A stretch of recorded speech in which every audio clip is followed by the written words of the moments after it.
Nosso tema de hoje, o homem e seu crescimento pessoal. O homem e seu crescimento pessoal. Eu tinha um tema que eu tinha desenvolvido para hoje. Na verdade, eu preparei umas 3 mensagens aqui para hoje, para os irmãos. E teve uma delas, estou até abrindo aqui agora,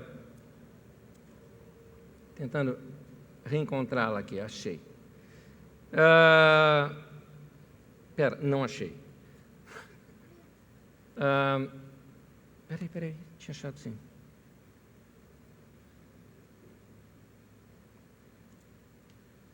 Só um minutinho. É que não estava na minha programação eu citar isso aqui para vocês, tá? Só um instante.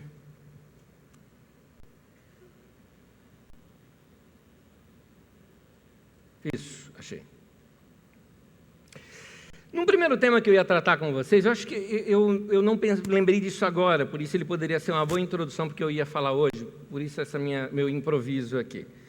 Um outro tema que eu ia abordar com vocês hoje, eu queria mostrar um pouquinho esse lado da fraqueza do homem ser a sua própria força, a nossa força ser, de fato, a nossa grande fraqueza.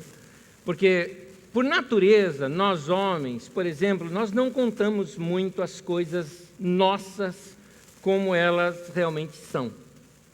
Há uma coisa no homem que o homem ele tem que contar vantagem. Você pode notar isso com seus amigos, não é? Vamos lá, conversa de homem para homem. Duvido que um amigo seu chega na rodinha assim e fala: ô cara, em casa eu não estou sexualmente funcionando. Nenhum cara vai contar um negócio desse. Nenhum. Ele vai chegar para você e falar: não, eu com a minha mulher, que é isso? Todo dia, ó. Todo dia. Tá bom. Ó, tchau, né? Todo dia tchau, né? Nada. Mas sabe como que é o homem? O homem faz parte da natureza dele desde criança. Tem que contar vantagem, tem que citar o que é. Se o cara, por exemplo, ele leva um esculacho do chefe, por exemplo, tenha certeza que uma coisa ele não vai fazer, ele não vai contar para a mulher que ele levou o esculacho do chefe. Primeiro, talvez porque ele não quer reviver aquela emoção daquele momento, que a emoção foi ruim.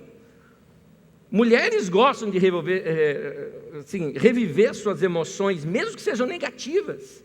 Elas contam e revivem aquilo e chora de novo, que ela já chorou lá na empresa, porque levou uma carcada da chefe, por exemplo, e ela vai sentir aquilo de novo, mas os homens não gostam, nós não gostamos disso. Se o chefe grita com um homem, por exemplo, né, ele vai dizer em casa, ele chegar meio chateado, ela fala: mas o que aconteceu? Ele fala: não, tivemos uma discussão nada, você ficou calado o tempo todo. Foi só o chefe que me falou, né? E se o cara foi mandado embora, então? O cara foi mandado embora e acabou e tudo mais, o que ele vai falar? Não, eu saí da empresa porque eu não concordava com algumas coisas lá. Né? É normal do homem agir dessa maneira.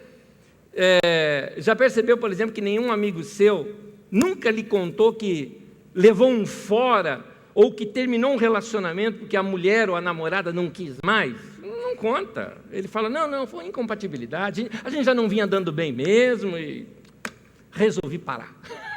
Aí tem que ser sempre o cara na frente. Isso torna difícil da gente compreender como que é a vida do homem quando ela é contada pelo próprio homem.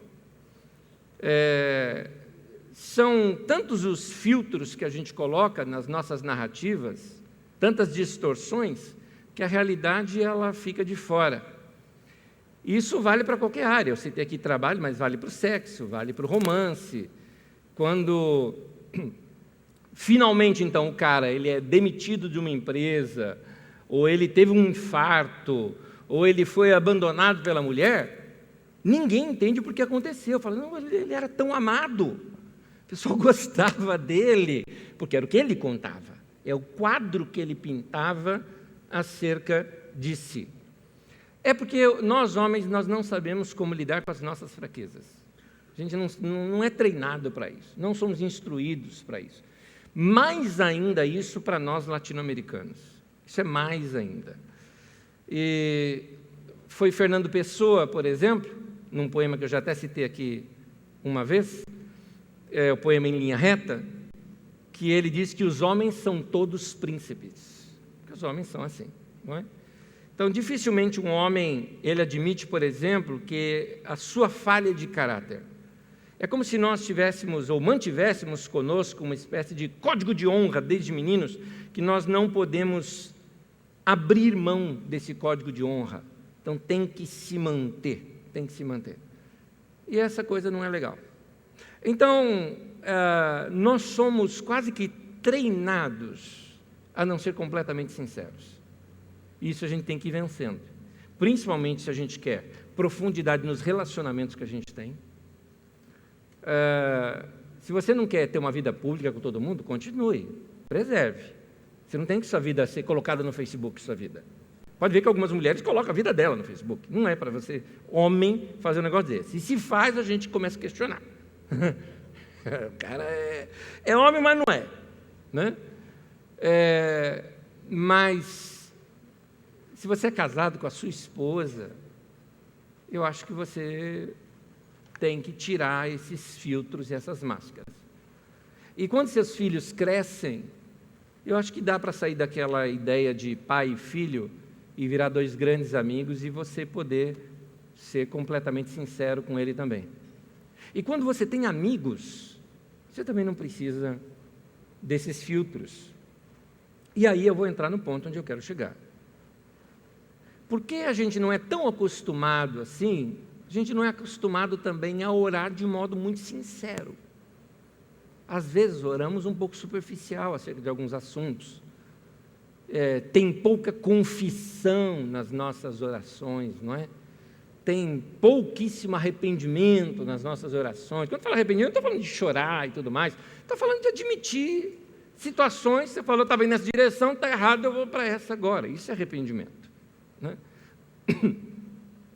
E eu queria chamar você hoje a atenção para você se despertar para, primeiro, aceitar quem você é, saber que Deus vai usar você da maneira que você é, portanto, aprenda a fazer orações sinceras e claras com Deus, porque mesmo você não contando para Ele, Ele já sabe de tudo.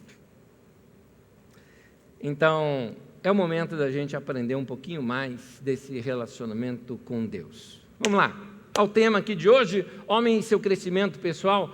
Muita gente, ao invés de viver, está apenas existindo. O que eu chamo isso?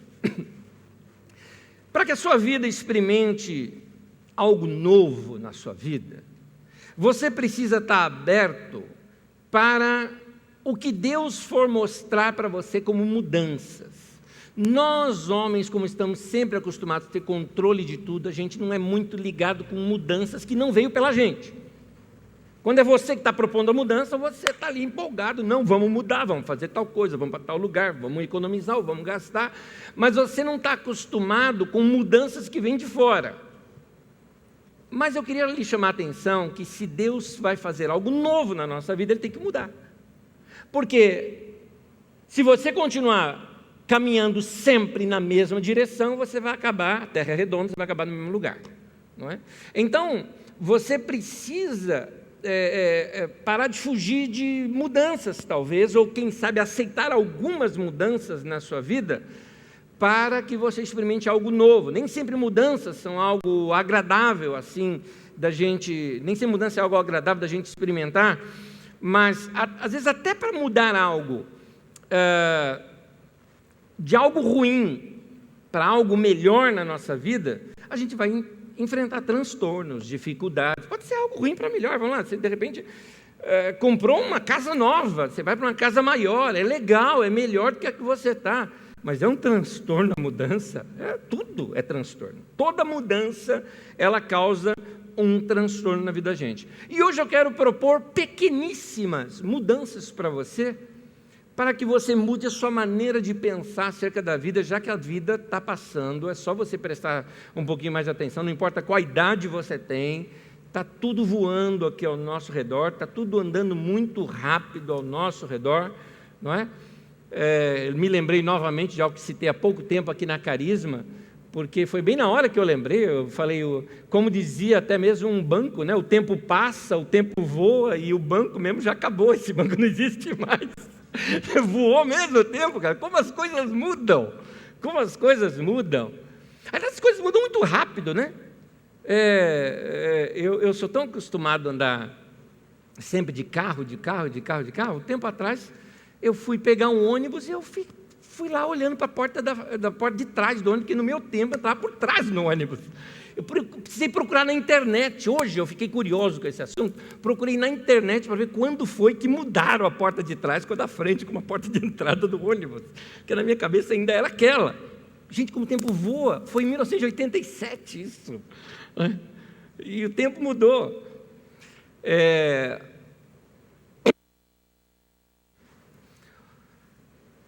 Eu li em um lugar que um tubarão, por exemplo, ele oscila o seu crescimento de acordo com o lugar em que ele vive. Se você colocar o tubarão num lugar medindo 50, 80 centímetros, 1 metro, que seja, ele só vai crescer até o tamanho adequado para ele se movimentar ali dentro. Agora, se você colocá-lo num lugar amplo, mar aberto, aí ele pode crescer muitos metros. Da mesma forma como esse crescimento do tubarão é o nosso. A sua visão de vida, a sua visão profissional, ou a sua visão de crescimento pessoal, até mesmo sua visão de igreja, se ela for pequena demais, ela vai limitar algumas coisas na sua vida. Talvez a visão que você tem, ela pode ser pequena demais para o propósito pelo qual Deus criou você. Se a sua visão for pequena, então esse aquário vai limitar o seu crescimento. A nossa vida, raríssimas vezes, a não ser por pura intervenção divina, a nossa vida nunca é maior do que a visão que a gente tem. Se você tem uma visão de vida pequena, sem perspectiva de crescimento, então a sua vida vai ser limitada por esse fator. E aí eu te deixo a pergunta: até onde você acha que você pode chegar na vida? Não é para desistir de crescer, não importa a idade. Alguns de vocês estão falando: mas eu já estou aqui com 40, 50, 60 anos de idade. Sempre tem coisa nova para crescer e fazer na vida. Sempre tem um horizonte novo, uma experiência nova para se ter. Quantas vezes já narrei aqui para vocês uma história de uma tia-avó minha, que aos 93 anos de idade estava querendo aprender uma língua nova. Queria aprender o italiano, com 93 anos de idade. Morreu com 98, completamente lúcida, aquele tipo assim, morreu porque tinha que morrer, porque tem que dar lugar para outros seres vivos na Terra, né? Só por isso, porque ela estava bem, estava lúcida de tudo. Então, é importante a gente ter esse desejo contínuo de crescer. Veja Paulo, apóstolo, foi decretada a morte sobre ele por César Nero. Em outras palavras, já tinha data para o cara morrer. Ele escreve uma carta, manda para alguém e fala: e quando você vier, me traga uma capa que eu deixei na casa fulana, e me traga os livros, principalmente os pergaminhos. O que um cara que ia morrer queria fazer com um livro na mão? Você nota, o cara tinha uma mente de crescimento. Eu quero continuar crescendo, eu não quero parar na vida.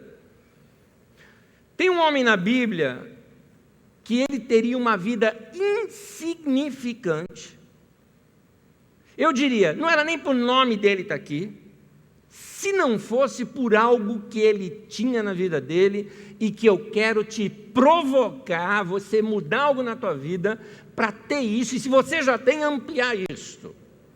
Ambição, no bom sentido da palavra. Que muita gente pensa em alguém ambicioso como algo negativo. Então, aquela pessoa ambiciosa, e você fala isso como se fosse algo negativo. Eu quero te mostrar que existe um bom sentido dessa palavra, porque ambição em si não tem caráter moral, não é ruim nem bom, depende do que você coloca ali, depende do para que essa ambição, ou em que é essa ambição. Entenda-se então que quando aqui eu for falar com você, estiver falando sobre ambição, eu estou falando de um desejo puro, santo, porque foi colocado por Deus em nós, de crescer na vida. Nossa vida foi feita para crescer. Eu quero ler um texto bíblico aqui com vocês, de um cara muito pouco citado nas Escrituras, a não ser aqui nesse texto, mas esse texto faz toda a diferença. Vamos ver aqui. 1 Crônicas 4, versículo 9 e 10 diz assim: Jabes foi o homem mais respeitado de sua família. Só essa frase, para mim, já estaria muito bom. Se esse fosse uma frase a meu respeito, eu me sentiria orgulhosíssimo disso. Sua mãe lhe deu o nome Jabes, dizendo: com muitas dores o dei à luz. O nome dele, na língua hebraica, lembra algo doloroso, algo ruim. Você gostaria que tua mãe colocasse o nome de você de cara ruim, doloroso? Fui ferida por você? Esse é o nome que a mãe do cara colocou nele. Já era para o cara ser arrasado ao nascer, você percebe assim? Já ia nascer com um complexo de inferioridade. Continuando o texto. Jabes orou ao Deus de Israel. Ele disse assim: abençoa-me e aumenta as minhas terras, que a tua mão esteja comigo, guardando-me de males e livrando-me de dores. E Deus atendeu ao seu pedido.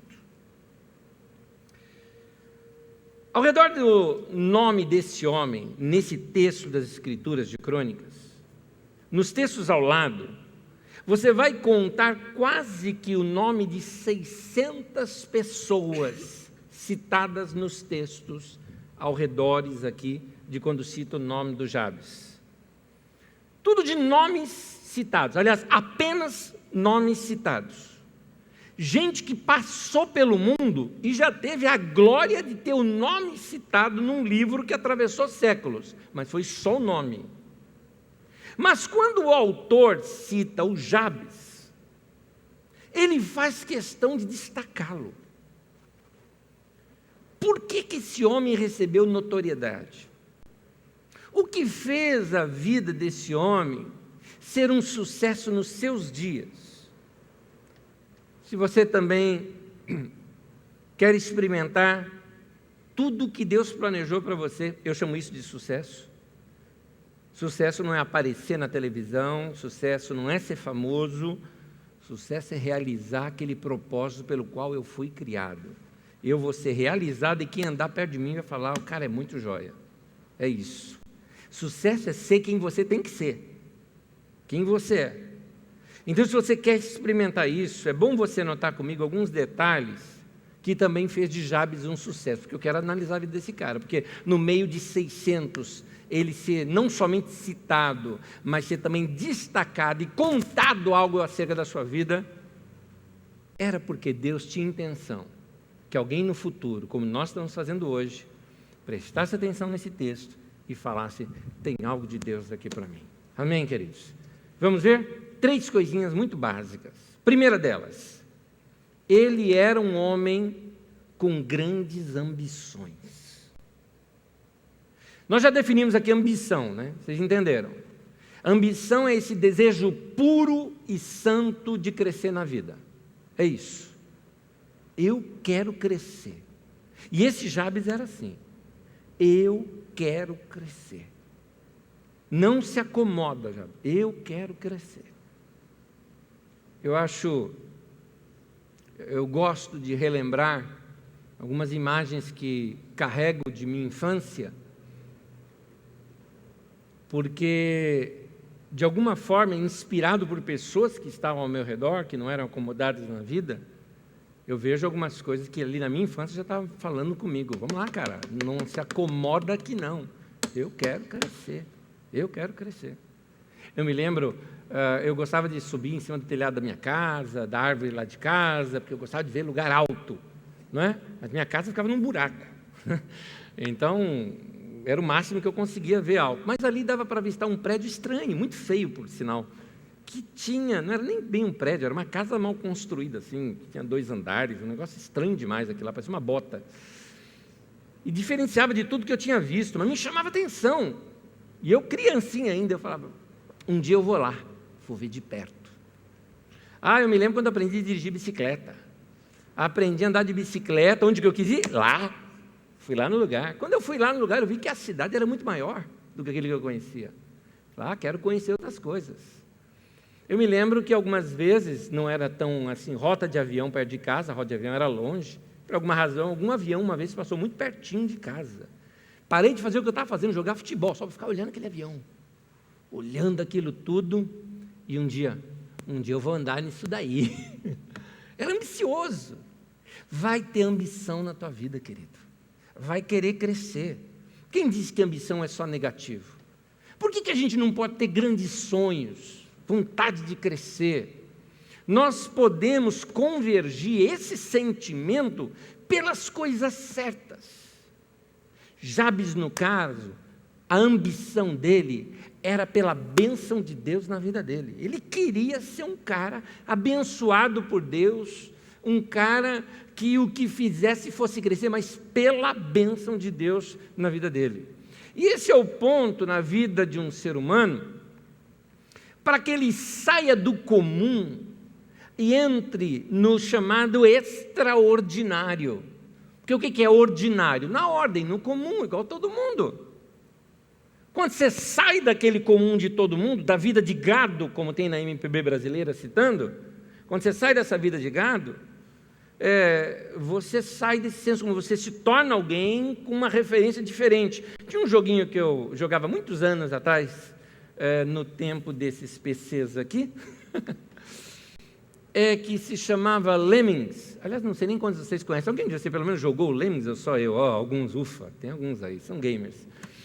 E os Lemmings, por exemplo, é baseado em fatos reais. Existe realmente ratos, né? Se eu não me engano, na Inglaterra isso, em que uma determinada época do ano eles se matam.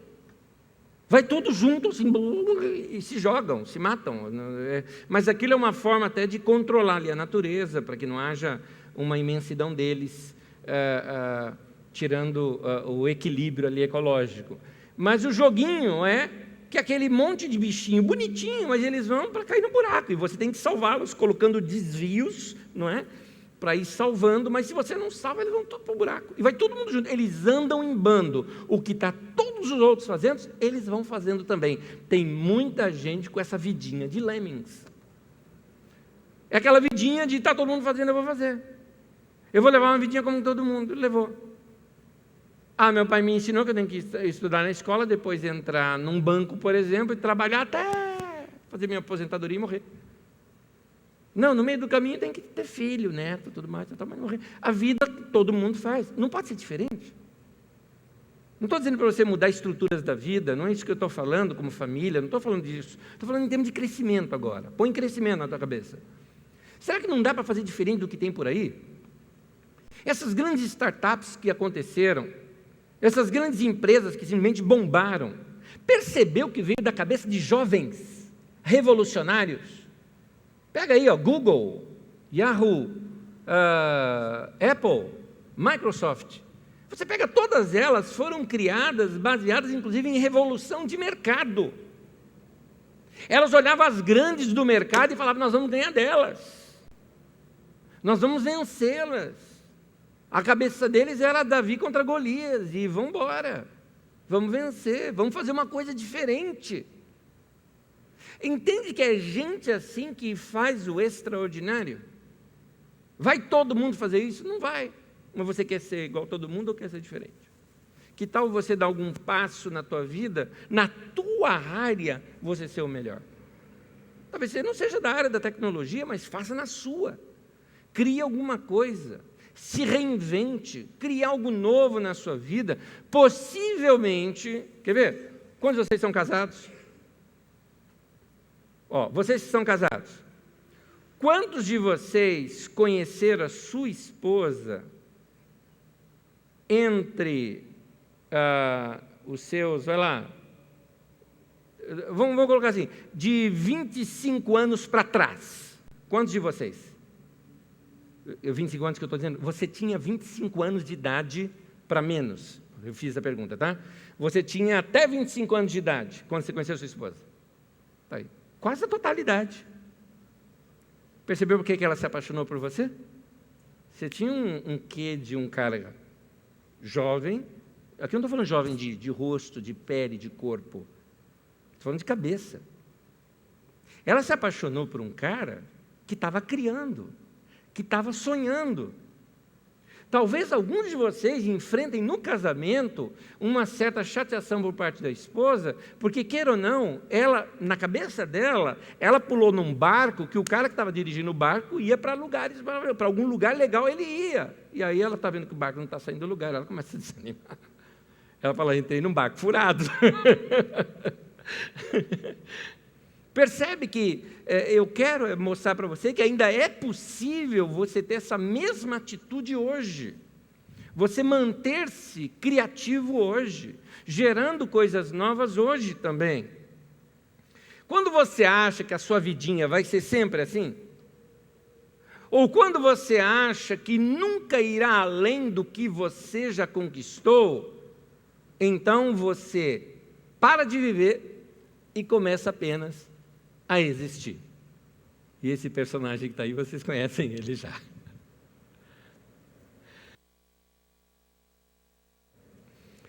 É por isso que eu insisto que todo mundo tem que ter um sonho. Quando eu falo de um sonho, é um desejo, um alvo. Eu quero chegar a algum lugar, eu quero conquistar alguma coisa.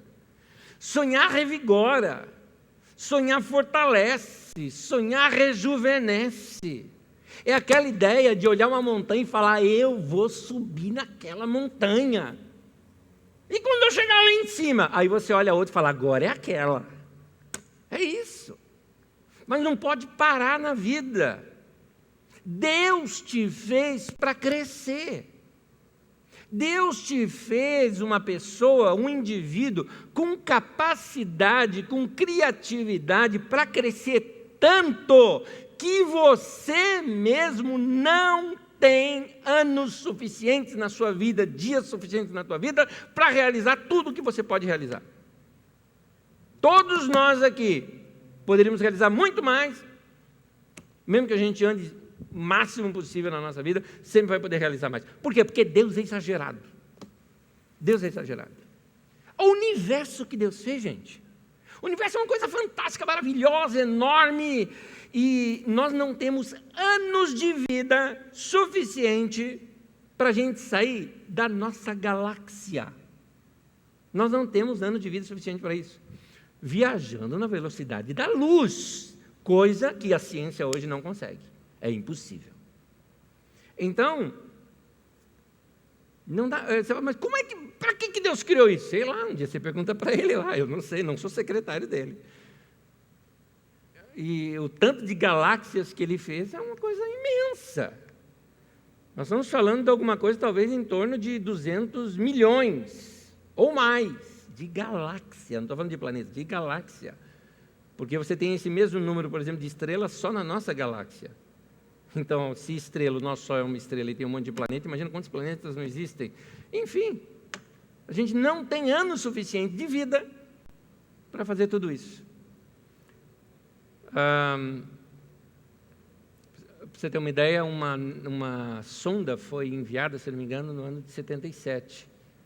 E foi no ano passado só que ela conseguiu sair do nosso sistema solar.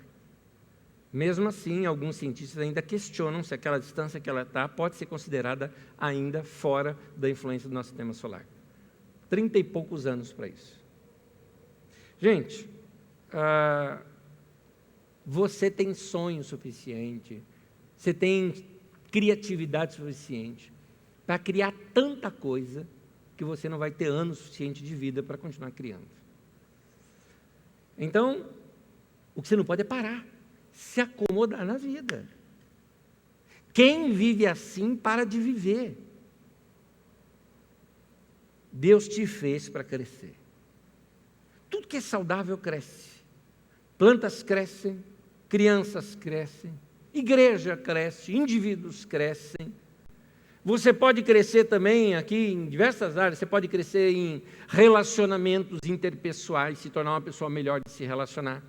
Você pode crescer financeiramente, como nós até oramos aqui sobre esse tema. Você pode crescer pessoalmente, aquela coisa de cultura pessoal, de vida pessoal, de fazer algumas mudanças em você e você gostar mais de você. Você pode crescer mais ministerialmente ou missiologicamente, de modo que você se torna útil para a vida das pessoas, abençoa a vida das pessoas, passa a ser canal de Deus para abençoar a vida das pessoas. Você pode crescer profissionalmente, com capacidades novas, aprendendo coisas novas, aprendendo a fazer coisas que antes você não sabia. Mas, por favor, cresça! O que não pode é parar. A saúde está nisso, a saúde é para crescer e o crescimento traz saúde. Isso aí é doença. Essa vida estática, essa vida parada, essa vida de não estou fazendo nada, deixa como é que está para a gente ver onde é que vai, como é que fica. Isso é doença. Vamos sair disso, vamos acordar, vamos crescer, vamos sonhar um pouco. Por isso que a vida te dá desafios. E os desafios muitas vezes são problemas. Meu Deus, por que mais problema na minha vida? É que os problemas ajudam a gente a crescer, são desafios. Algumas vezes a gente não sai do lugar se um problema não ocorre. É isso. Você está acomodado lá naquela tua casa, a família está insatisfeita, mas você fala, não, essa casa está boa, essa casa está boa. Não pensa em crescer, não pensa em mudar, não pensa em melhorar. Tá bom. O único jeito de você mudar de lá, mudou o vizinho. Funkeiro. Rola a madrugada com o somzão e o batidão lá. Aí você começa a pensar em mudar. Vem problema para te acordar, para te fazer você mudar. Então, o que não pode é se acomodar na vida. Eu dei isso apenas como exemplo, por favor. Mas qualquer área da vida da gente. Tem gente que precisa ser mandada embora do trabalho para o cara acordar que ele tem mais coisas para realizar na vida. Tem gente que precisa passar por crises para acordar para a pessoa que tem do seu lado. Teve um homem uma vez, chegou para mim, eu ouvi isso de um cara. Ele falou, olha, eu vou dizer uma coisa para você. Precisou um dia eu levar um susto de ver que minha mulher estava se envolvendo com um cara para eu acordar e valorizar a mulher que eu tinha do meu lado. Que eu estava acostumado com ela. E ele falou, mas minha mulher, meu cara, minha mulher é um mulherão. O cara agora já estava, a cabeça do cara já estava mudada. Minha mulher, ela é demais, tanto que o cara se fascinou por ela. O cara se apaixonou por ela. O cara do trabalho dela. Ele falou, mas precisou isso acontecer? Para o burro aqui acordar. Então, queridos, vamos acordar pelo que a gente tem, quem a gente é. Não vamos esperar problemas acontecerem, porque se a gente ficar desse jeito aqui, aí os problemas acontecem. E os problemas muitas vezes são enviados até por Deus, para nos desacomodar mesmo. Uma vida sem desafio, uma vida sem crescimento, fica chata, monótona, sem graça, barco furado. A regra então é essa. Nós devemos sempre estar gratos diante de Deus pelo que nós já conseguimos. Sim, eu não estou falando de desprezar o que nós conseguimos. Então valorize a casa que você tem hoje, o carro que você tem hoje, onde você está hoje, o casamento que você tem, a pessoa que você é. Dê graças a Deus pelo lugar onde você trabalha, pela empresa que você está. É o nosso Ebenezer, como a Bíblia diz, não é? Até aqui nos ajudou o Senhor. Aleluia! Mas devemos sempre também estar incomodados para crescermos e atingirmos os grandes alvos que Deus tem para a nossa vida, novos pontos Ebenezer na vida da gente, entendeu isso? Até aqui o Senhor me ajudou, mas não é por isso que eu vou ficar aqui, eu vou até lá agora. E lá eu vou dizer de novo, até aqui o Senhor me ajudou também mais uma vez. E continuar crescendo na vida da gente. Vê uma das coisas que fez de Jabes um sucesso nos seus dias, ele foi um homem que experimentou algo grande nos seus dias, ele tinha grandes ambições. Segundo, ele era um homem de oração.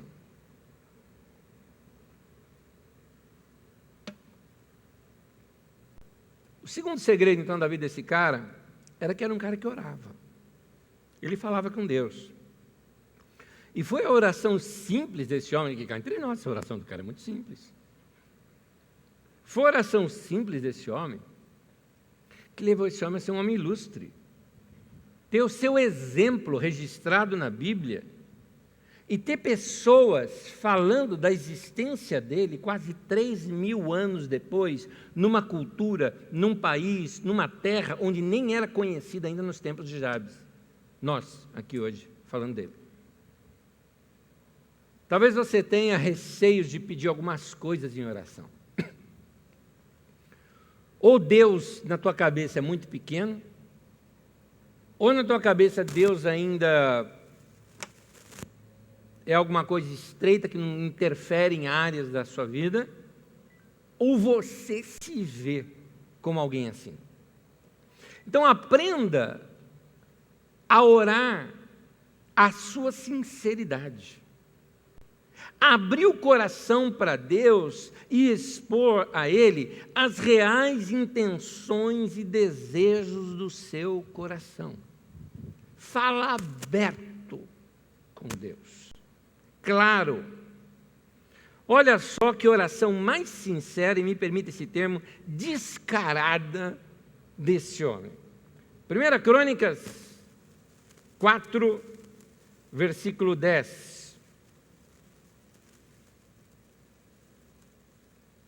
1 Crônicas 4:10. Abençoa-me, que a tua mão esteja comigo e aumenta as minhas terras. Carinho ousado, né? Não é verdade? E fui direto ao ponto. Deus, eu não quero fazer nada sem a tua bênção. Quero o Senhor comigo. Mas vou te pedir mais uma coisa. Eu quero te pedir terras. Quero prosperar. Quero crescer na vida. Foi isso que ele pediu. Que coisa, que oração ousada do cara.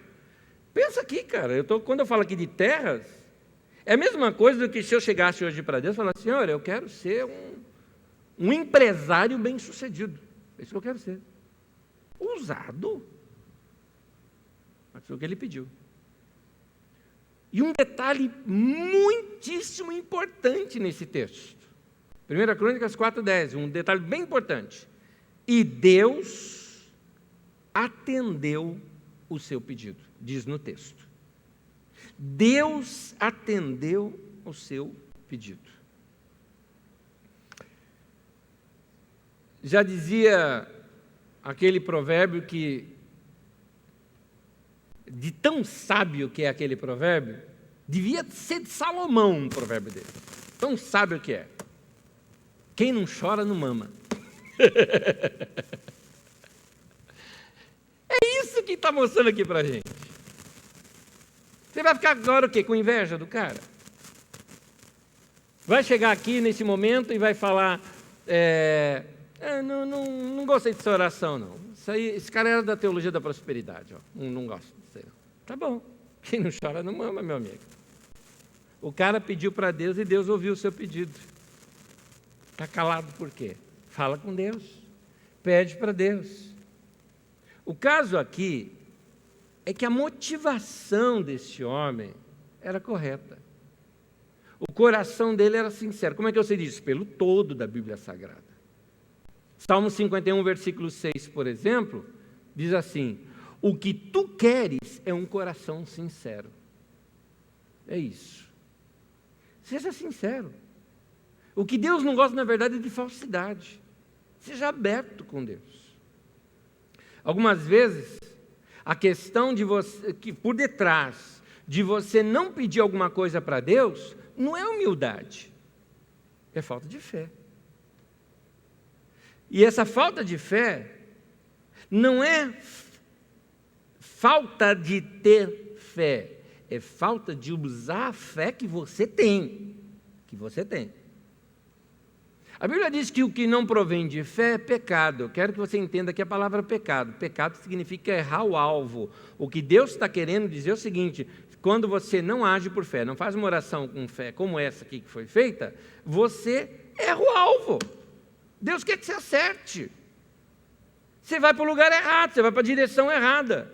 Se o Jabes não ora do jeito que ele orou, o nome dele talvez nem apareceria aqui, seria um cara qualquer, alguém, vida de gado, mais um lemmings na vida, mais alguém que está fazendo o que todo mundo está fazendo, e não foi o cara especial que ele foi, que marcou a história da família dele.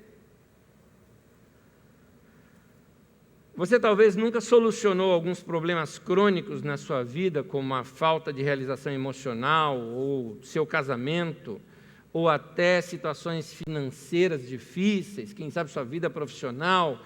Talvez você nunca resolveu algumas questões que você queria, alguns alvos que você queria alcançar na sua vida, porque você nunca pediu sincera e absolutamente abertamente isso para Deus.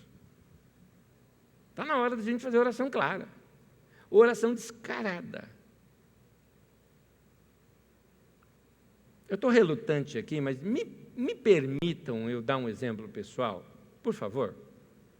Quando eu falo de dar um exemplo pessoal, eu falo me permita, porque não é que eu estou querendo me colocar como exemplo, mas dar um exemplo que foi vivenciado na minha vida. Vou contar uma história muito rápida para vocês. Aos 12 anos de idade, a minha bisavó havia profetizado sobre a minha vida que eu seria um pastor. Eu não me lembro de ter tido aspirações para o ministério naquele tempo. Eu era organista na igreja, mas pregar ser pastor eu nunca tinha pensado. Na verdade, a profecia veio antes de eu sequer pensar. Perto dos meus 14 anos de idade, quando eu tive experiência com o Espírito Santo e batismo com o Espírito Santo, essas coisas se despertaram na minha vida. Perto dos meus 16, eu já orava incessantemente sobre isso na minha vida, eu já estava definido, eu vou ser pastor. Foi aos 16 anos de idade que eu estava fazendo vigília no topo do Pico do Jaraguá, orando, que Deus me falou que eu seria pastor na cidade de Osasco. Estava muito claro na minha vida. Foi perto dessa época, ou com essa idade, na verdade, entre meus 15 para os 16 anos de idade, que eu conheci um pastor que se tornou o exemplo de pastor, um modelo de ministério pastoral para mim. Ele era diferente, ele era um cara... No meu tempo, pastor era sério e bravo e sisudo. Esse era sorridente, legal pra caramba, gente boa. Era o meu modelo de pastor. E eu, quando eu crescer, eu quero ser assim, quero ser que nem esse cara. Estava na minha mente. Me mudei para a igreja dele, me tornei lá um membro da igreja, comecei a crescer lá dentro.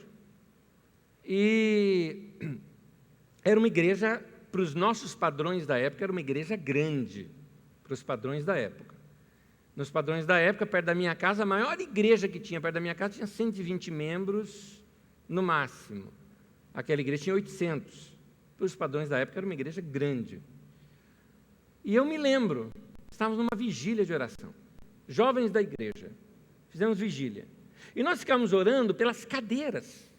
Quem vai sentar aqui no domingo, queremos abençoar. Cadeira, porque 800 cadeiras no lugar e a gente orando. Detalhe, a gente orava por quem ia sentar no primeiro culto e quem ia sentar no segundo culto, porque tinha mais pessoas que frequentavam ali. E orava por todos os lugares.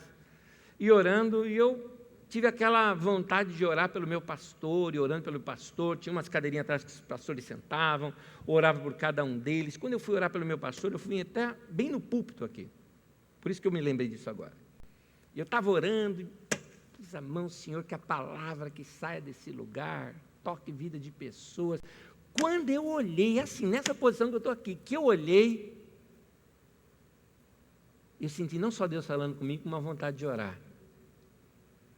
Eu falei, Deus, eu quero pregar desse lugar aqui.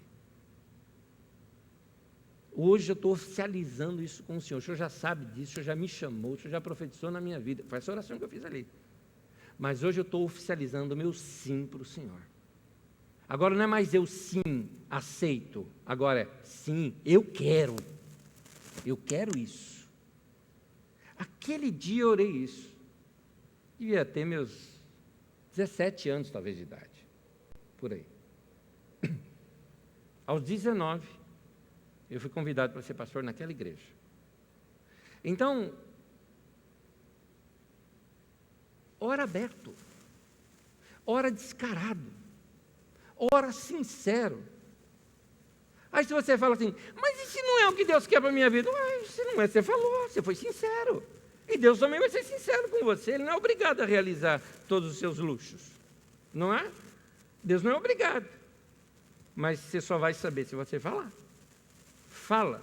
Porque você abre uma via de comunicação onde Deus vai falar com você também. Então, o que você quer ser profissionalmente? O que você quer ser financeiramente? O que você quer ser no seu casamento? O que você quer ser com os seus filhos? Hoje, por diversas vezes, falei com meu filho aqui via mensagens. Um dos meus filhos está estudando longe, estou com muita saudade dele, e vira e mexe a gente se conversa. Mas eu me lembro, eu era solteiro, não tinha nem namorada, eu já estava orando pelos meus filhos. Deus, eu quero meus filhos assim, assim, assim. Eu vou dizer uma coisa, você me pergunta assim, Deus então respondeu a tua oração exatamente como você orou? Sabe que não? Meus filhos são melhores do que o que eu orei. Vou repetir porque deu um sinal aqui. Meus filhos são melhores do que o que eu orei. Deus faz muito mais abundante qualquer coisa que pedimos ou pensamos. Diz a Bíblia de Deus, que Ele é poderoso para fazer abundantemente mais de tudo que pedimos, pensamos e cremos e tudo mais. Hoje mesmo, estou aqui numa comunidade que é muito maior do que a que eu orei na época. É muito maior. Deus faz mais. Deus faz mais do que o que a gente pede. Mas peça. Quando a Bíblia diz assim, os teus sonhos não são os meus sonhos, seus pensamentos não são os meus pensamentos. Assim como a terra distancia do céu, assim estão os meus dos seus. Aí você fala, está vendo? Que adianta eu orar? O meu pensamento não é o pensamento de Deus. Eu falei, você não entendeu o texto. O texto é uma provocação de Deus para nós. O texto é Deus falando o seguinte, sonha algo, pensa algo, peça algo maior, vai, sonha mais alto. Qual é o mais alto que você consegue pensar? Pensou? Pensou. Mais, vamos lá, pequeno ainda, mais. Qual é o máximo que você consegue pensar? Tá, cheguei no máximo. Esse é seu máximo? É, muito bem, o meu ainda é maior do que esse, para você. É isso que o texto está mostrando, gente. São os planos de Deus para nós. Deus quer que a gente cresça, que a gente realize, e nós só temos esse tempo de vida para isso. Por isso que a nossa vida tem que ser muito bem vivida. Não perca seu tempo. Não faça que nem aquele do vídeo que nós passamos e daquele retrato que nós vimos ali. Seja alguém que faça, como aqui Jabes. Era um homem de grandes ambições. Mas segunda coisa, ele era também um homem de oração. Terceiro, ele era um homem que usava a sua fé.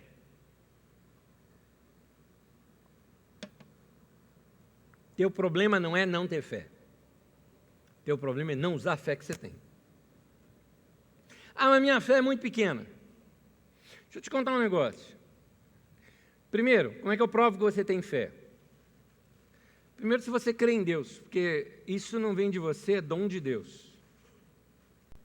E Deus nos deu essa fé para nós crermos nele.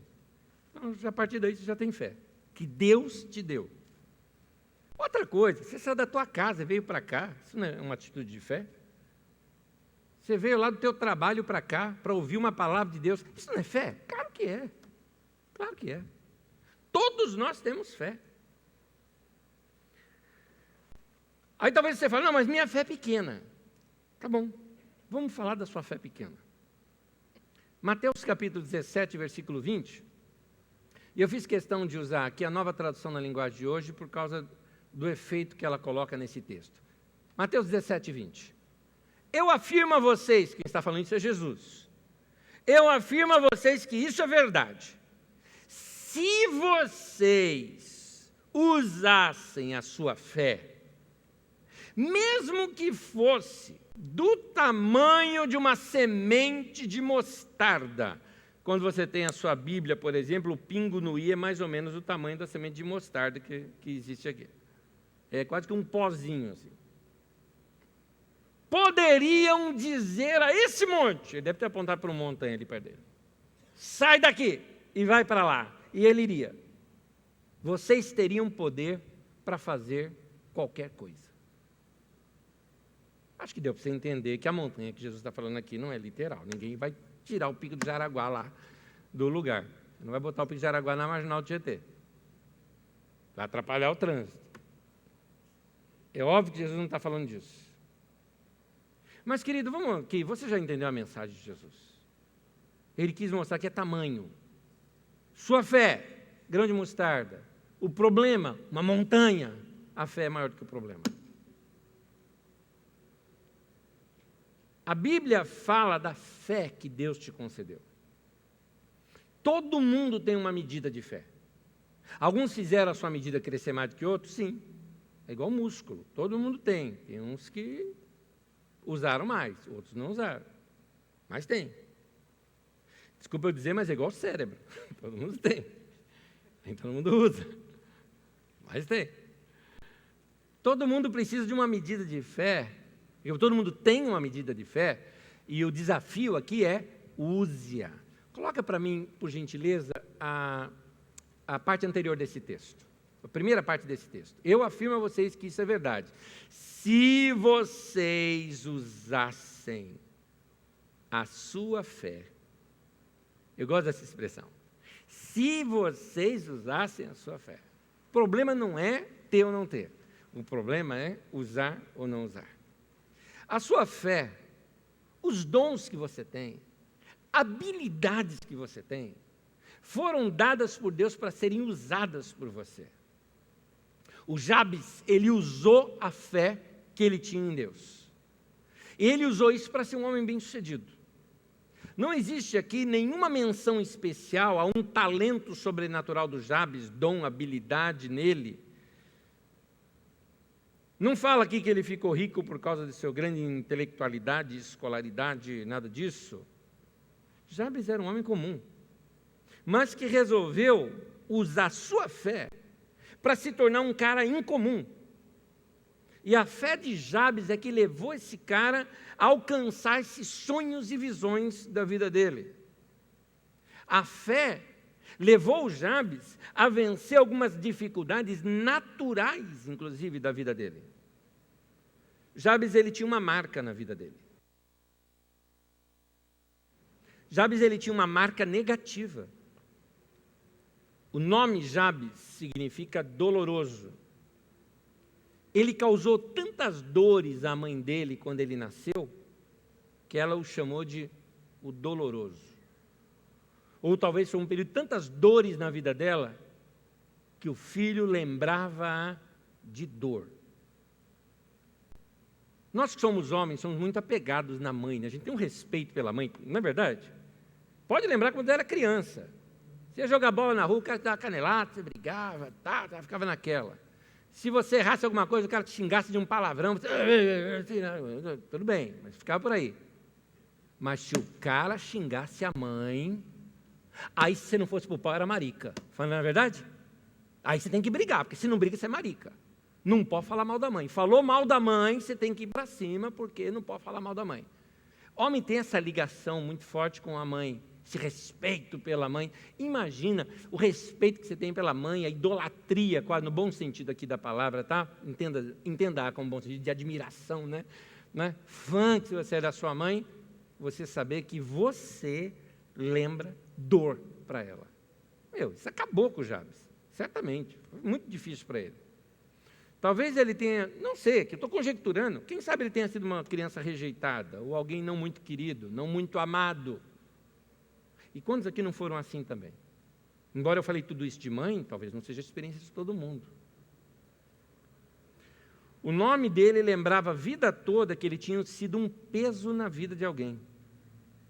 Mas apesar dessa experiência dolorosa de vida, esse homem foi levado pela fé a crer em grandes coisas para o futuro dele. Você tem algum peso na sua vida? Alguma marca ruim? Algo físico? Te incomoda? Uma frustração profissional? Simplesmente você tentou um negócio e faliu. Ou um erro que você cometeu, a empresa te mandou embora porque você causou danos à empresa e ela te dispensou.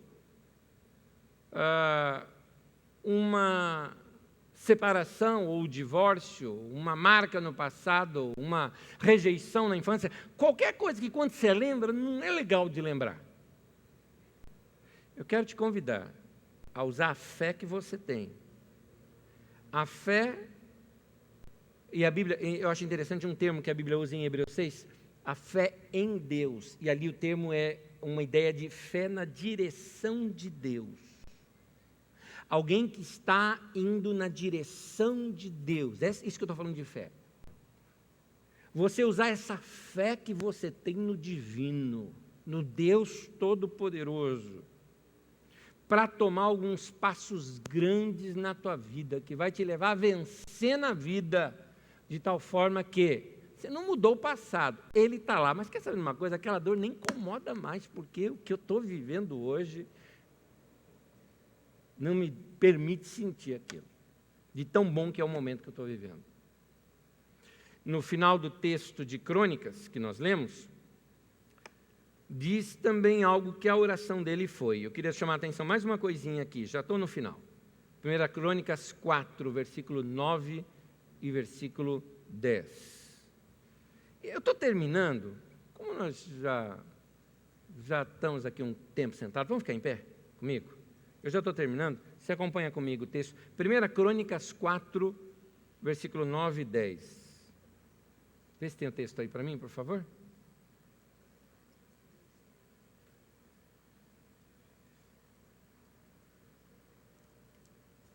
Se não tiver, coloca dos anteriores, porque tem. Isso, obrigado, é isso aí. 1 Crônicas 4, versículo 9 e 10, aqui no versículo 10 já, esse texto está. Diz assim: que a tua mão esteja comigo, guardando-me de males, livrando-me de dores. Opa, o nome dele era esse. Ele era o dolorido. Ele era o cara que causou dor para alguém. E ele fala: Deus, me livra disso. Me livra disso. A questão dele é: me livra de eu passar por uma experiência que minha mãe passou, porque eu não quero colocar o nome dos meus filhos de dolorido, de desgraçado, de alguém que causou mal para mim. Me livra disso.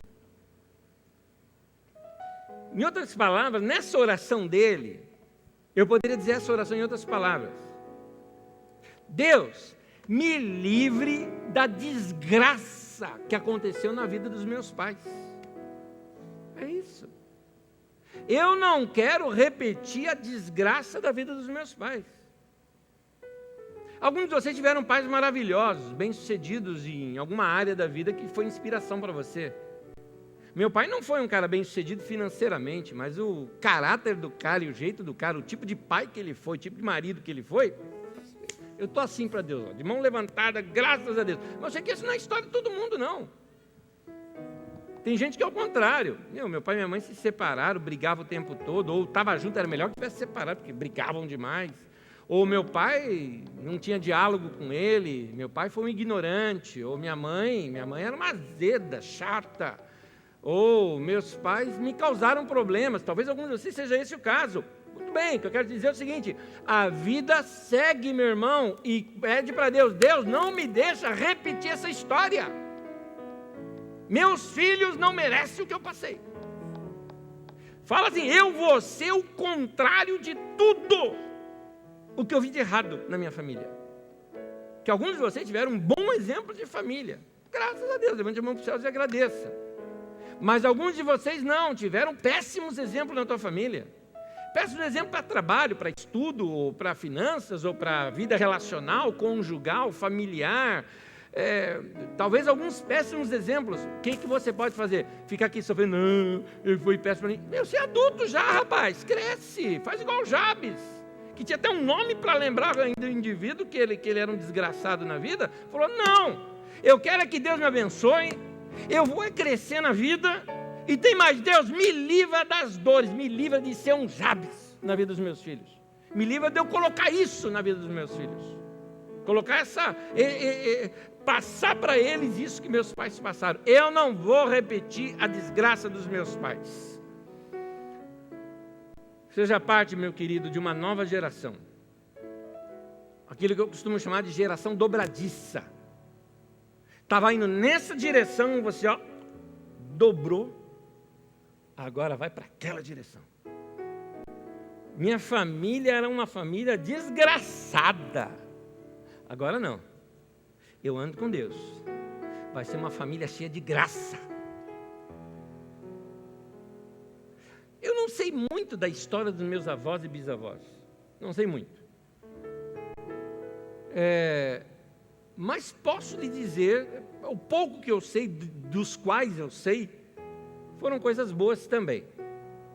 Mas se tivesse sido coisa ruim, eu não fui a geração dobradiça. Quem foi a geração dobradiça foram meus pais, porque eles foram muito jóias, muito legais. Mas vou dizer mais, se eles não tivessem sido, eu seria. Que tal você ser essa pessoa? Para que seus filhos, ou até seus netos no futuro, olhem para o passado e digam a teu respeito assim: olha, minha vida hoje é uma bênção, porque o meu pai, o meu avô, falando de você, tomou uma decisão um dia de mudar isso na história da nossa família. Sua família vai seguir numa nova direção. A partir de você vai ser diferente. Essa história do Jabes não está aí por acaso. Está para que eu e você leiamos isso e olha para Deus e fala: Deus, aguenta agora, que agora sou eu que vou te pedir. Agora eu vou falar. Agora eu quero ver a mudança na minha vida, porque se o Senhor não tem filho predileto, o Senhor abençoa aquele cara, vai abençoar a minha vida também.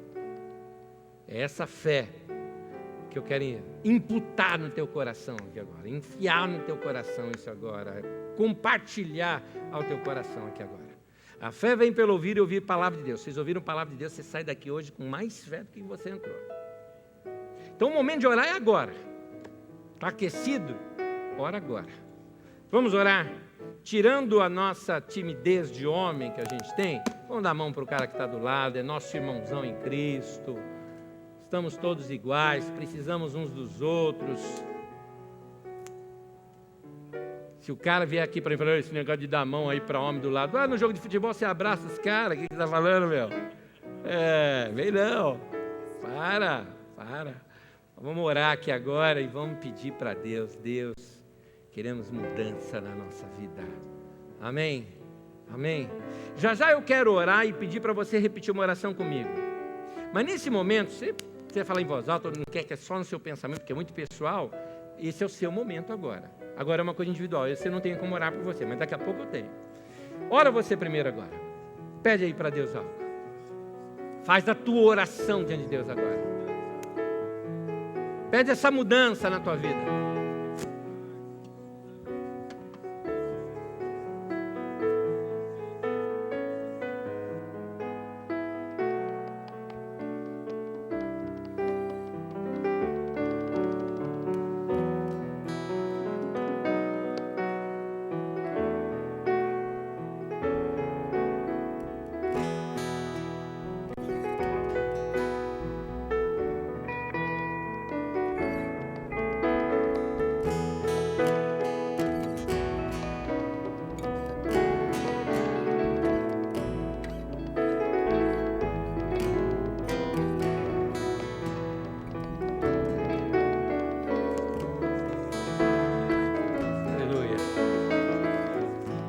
Quero convidar você, meu irmão, a fazer uma oração junto comigo agora. Por gentileza, você pode repetir comigo essa oração? Olha assim, falando: Senhor, em nome de Jesus, eu lhe peço nesse momento, abençoa a minha vida, me leve a crescer, me ajude, Senhor, a vencer limites e barreiras que foram colocados sobre mim. Me ajude a vencer problemas e situações que querem me acovardar. Em nome de Jesus, para a glória do Senhor, eu vou usar a fé que o Senhor me deu para remover essas montanhas na minha vida. Em nome de Jesus, eu serei uma pessoa bem-sucedida, abençoada. Eu vou ser um referencial para toda a minha descendência. Em nome de Jesus, que a minha vida possa inspirar os meus filhos e amigos a irem mais longe do que eu. Que o Senhor me use para ser inspiração para a vida deles. Senhor, eu quero viver tudo aquilo que o Senhor sonhou para mim. Em nome de Jesus. Amém. Amém. Amém. Que Deus abençoe você, meu irmão. Deus é bom. Ele faz muito mais do que a gente pede, mais do que a gente imagina, mais do que a gente pensa. Esse é o nosso Deus. Esse é o nosso Deus. Que Deus abençoe sua vida em nome de Jesus. Abençoe agora a tua vida, vai abençoar a vida desse irmão que está perto de você. Abençoe-se uns aos outros. Deus abençoe vocês. E até o próximo encontro nosso, no ano que vem.